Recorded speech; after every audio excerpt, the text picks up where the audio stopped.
Shalom, selamat pagi saudaraku yang dikasihi oleh Tuhan, pencinta renungan The Message. Saudaraku, di dalam Matius 21 ayat 31, firman Tuhan berkata, pemungut cukai dan perempuan sundal mendahului kalian masuk kerajaan surga.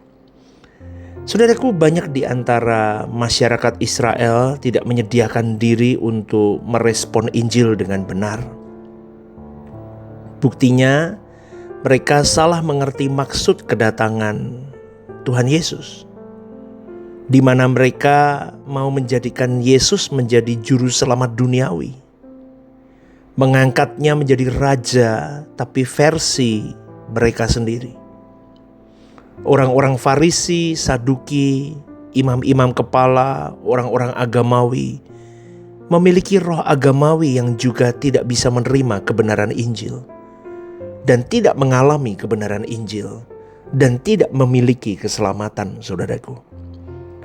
Inilah yang terjadi di dalam kehidupan bangsa Israel waktu itu. Mereka terbelenggu dengan berbagai belenggu duniawi. Mereka salah memahami maksud kedatangan Tuhan Yesus. Orientasi pikiran mereka adalah berkat jasmani. Orientasi pikiran mereka kemakmuran lahiriah. Pokoknya aku memiliki kejayaan duniawi. Itu orientasi pikiran mereka. Sementara orang-orang yang kelihatan moralnya baik tetapi memiliki roh agamawi, membuat mata mereka tertutup kepada kebenaran Injil itu. Ternyata saudaraku, hidup keberagamaan mereka, baik tokoh-tokoh agama maupun masyarakat, belum menjawab. Bukan saja kebutuhan untuk menjadi manusia sesuai rancangan Allah semula, kebutuhan untuk bisa jadi orang yang bisa mengerti kebenaran Injil pun belum terpenuhi. Jadi saudaraku, hidup masyarakat Yahudi yang beragama ketat belum menjawab kebutuhan untuk bisa menerima Injil. Maka mereka disuruh bertobat. Mereka disuruh menghasilkan buah-buah pertobatan, atau keberadaan hati dan batin yang siap mendengar Injil. Jadi saudaraku, hidup keberagamaan mereka belum memenuhi maksud buah-buah pertobatan yang Allah inginkan. Jadi ketika Tuhan Yesus berkata dalam Matius 5 ayat 20, maksudnya adalah jangan kita tetap tinggal dalam hidup keberagamaan seperti itu. Jadi kalau kitab ini walaupun bertobat sungguh-sungguh, tapi kalau mulut masih bocor, pikiran masih najis, masih kotor, maka kita tidak mungkin mengerti Injil, saudaraku. Dan itu tidak bisa dikerjakan oleh Allah karena itu kita sendiri yang kerjakan. Itu tanggung jawab pribadi kita sendiri. Kalau mulut kita terbuka, itu bukan Allah yang membuka atau menutup, betul kan? Tetapi kita sendiri yang membuka mulut kita dan menutup mulut kita. Kalau pikiran kita kotor atau bersih, bukan Tuhan yang mewarnai itu kotor atau bersih, tetapi kita sendiri yang mewarnai pikiran kita, saudaraku. Coba renungkan ini. Maka pada pagi hari ini saya mau mengajak kepada kita semua, ayo kita harus bertobat dan kita harus menghasilkan buah-buah pertobatan supaya penggarapan Roh Kudus di dalam hidup kita itu benar-benar merangsang jiwa kita untuk mencapai manusia sesuai dengan rancangan Allah yang semula. Amin, saudaraku. Jangankan sempurna loh, saudaraku. Baik dalam standar moral aja kita belum loh seringkali. Ngakunya Kristen tapi jahatnya minta ampun. Betul loh. Saya tuh kadang sampai kalau saya membawakan kebenaran firman, saya sampai ngomong standar kita itu, hukum kita itu Tuhan Yesus. Tapi jangan mimpi dulu deh sampai ke standar Tuhan Yesus. Moral baik gitu loh. Enggak loh. Sama bawahan kita jahatnya minta ampun, kejamnya minta ampun. Diperes-peres tenaganya. Gak dimanusiakan hidupnya. Gak dipikirin masa depannya. Coba loh saudaraku. Itu orang Kristen begitu, banyak begitu. Makan sendiri gak mikirin. anak buahnya, orang-orang di bawahnya. Coba bayangin. Sama atasan, katanya orang Kristen, pengikut Kristus, berontak terus. Berontak terus, betul. Saya kadang kalau lihat orang-orang begitu ya, aduh kamu gak bisa deh. Atasanmu mau model kayak apapun, kamu harus tunduk, saudaraku. Harus ikutin arahannya. Mau tidak mau, saudaraku. Itulah yang mau saya katakan, jangankan sempurna, baik aja gak kok, saudaraku. Betul gak? Sama orang tua kurang ajar, coba saudaraku. Pelayanannya kencang, tapi kurang ajarnya sama orang tua. Waduh, pelit sama orang tua. Udah tua, orang tua gak kerja, kamu gak kasih uang, kamu gak hidupi. Kasihan, saudaraku. Kamu berlebih apalagi, aduh jahat, saudaraku. Amin. Itu makanya saya ngomong, udahlah, hormati orang tuamu. Jangan membunuh. Membunuh itu apa? Membunuh juga cuman fisik. Membunuh nama baik, membunuh reputasi orang. Aduh, katanya Kristen, tapi mulut kita jadi pembunuh. Rusak hidup orang. Itu Makanya jangankan sempurna, baik aja belum. Tapi kalau orang sudah salah mengerti, bukan karena perbuatan baik orang selamat misalnya, lalu baik pun tidak diusahakan, disitulah setan membuat banyak Kristen binasa. Ngerti ya saudaraku ya? Memang bukan karena perbuatan baik kita selamat. Allah yang mengerjakan keselamatan bagi kita. Bukan karena kita berbuat baik, tapi karena anugerah. Tapi dengan keselamatan yang sudah diberikan, anugerah keselamatan itu disediakan untuk kita, maka kita harus bertobat.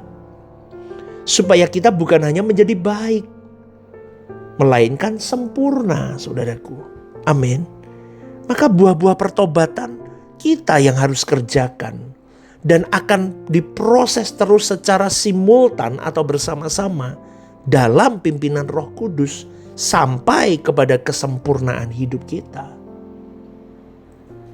Kalau niat menjadi baik dan menghasilkan buah pertobatan tidak ada dalam hidup kita, habis sudah, kita gak akan jadi orang Kristen yang benar.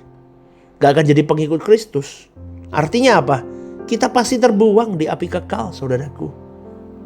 Ngerti ya saudaraku ya? Jadi niatmu itu harus jadi baik dulu.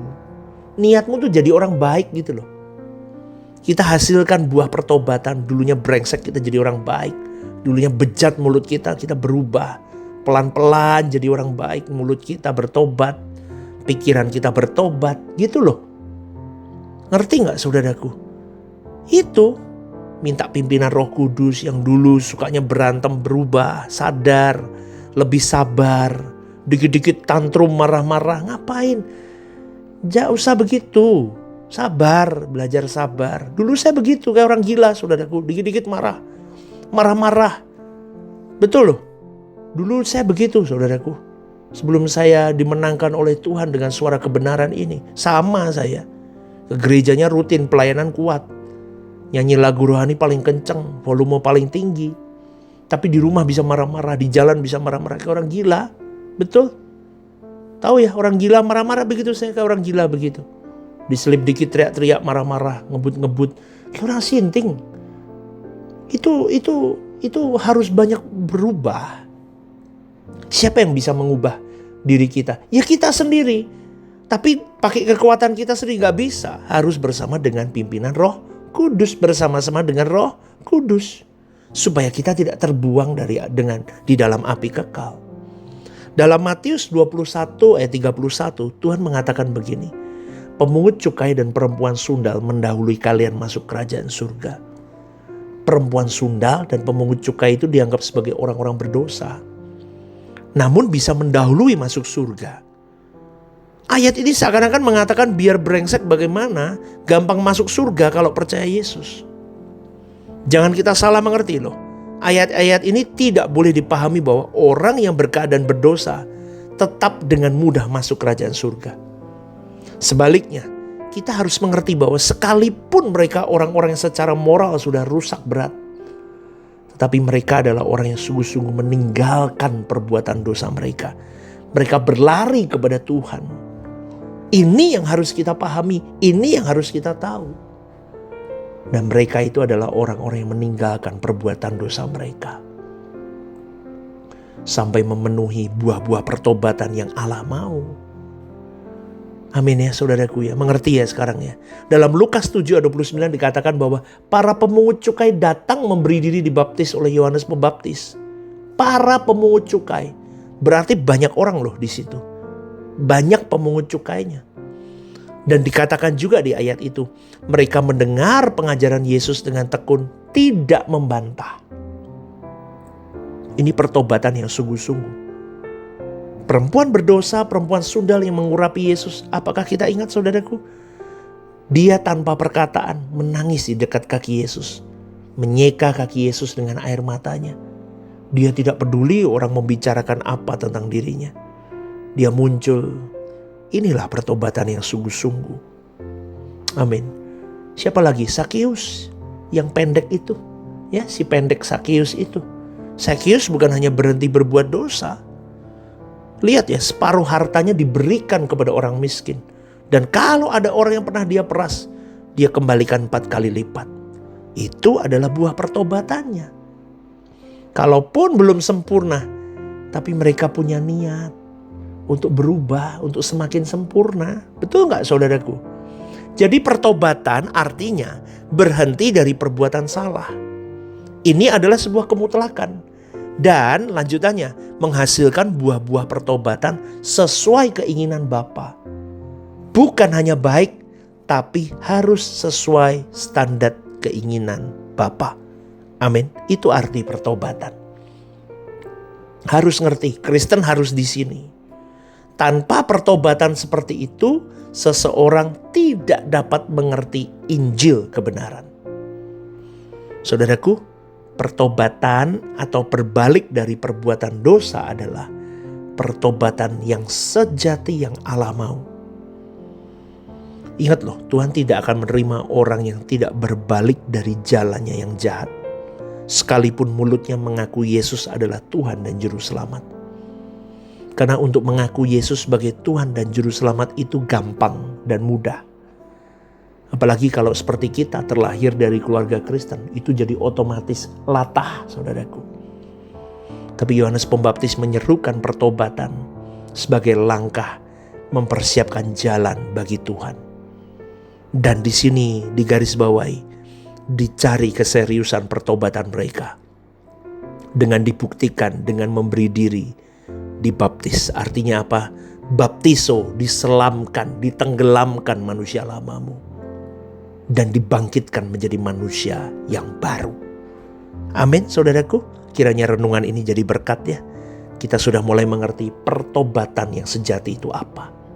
Selamat pagi, Tuhan memberkatimu. Kita berjuang bersama, senengin Tuhan saja.